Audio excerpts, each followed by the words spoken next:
subscribe to the Donnie Houston podcast, man. I became a solo artist, but then they moved me to Atlanta, and eventually I was off of the label too. Well, I wanted off because at that time, like, they were going through so many issues that they couldn't focus on me. And one of the things I have learned in this business is like, and I think that's a life thing. Like, you put your dream in somebody else's hands, you gotta wait for their hand to move. But if their hand get chopped off or something happen, then you stuck because you done trusted somebody else with your dream. And sometimes we have to have trust in people, but we also have to keep a sense of control for ourselves because we never know what the future holds, you know? And that was the situation because they moved me to Atlanta, and I was supposed to work. Did they have a division there or something, or what was the move? Yeah, to they was gonna do Suave House South. I think that's what they were calling it. Suave House Atlanta. They was calling it something like that. Yeah. And so what actually happens to Suave House? Is that like, because it seems to just like fade into like.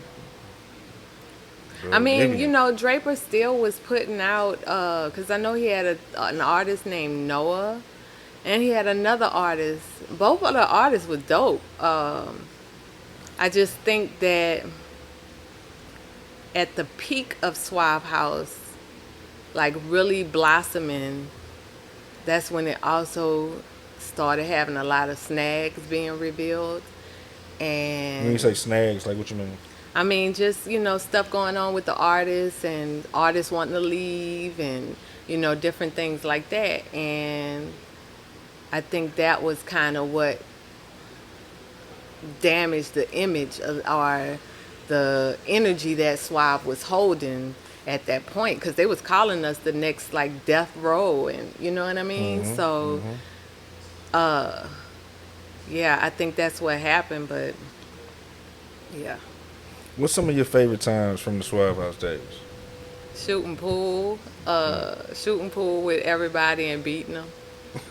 Oh, you was a pool shark over there? Yeah, I love playing pool, but yeah, I wasn't out. MJG would give me a run. Everybody else, I just felt like I could beat them. Okay. Yeah. That's interesting. That's an interesting fact. I never would have put you off as a pool shark. Oh yeah, I used to love playing pool. Like, I still do. Oh man, that's what's up. That's what's up. So then, what do you end up doing after you leave Suave House? Like I said, they moved me to Atlanta, and I went through my paperwork to make sure that I could legally get off the label so I could move forward. And I started working with like Jagged Edge, and I did a song with Petey Pablo, and just started working with like those artists, but as an independent artist. Jazzy Faye, I did a project with Jazzy Faye, and yeah, I started doing that, and somehow Suge Knight, because he was linked up with Petey Pablo, heard the track that I did with Suge Knight. I mean, heard, you know, what I did with Petey.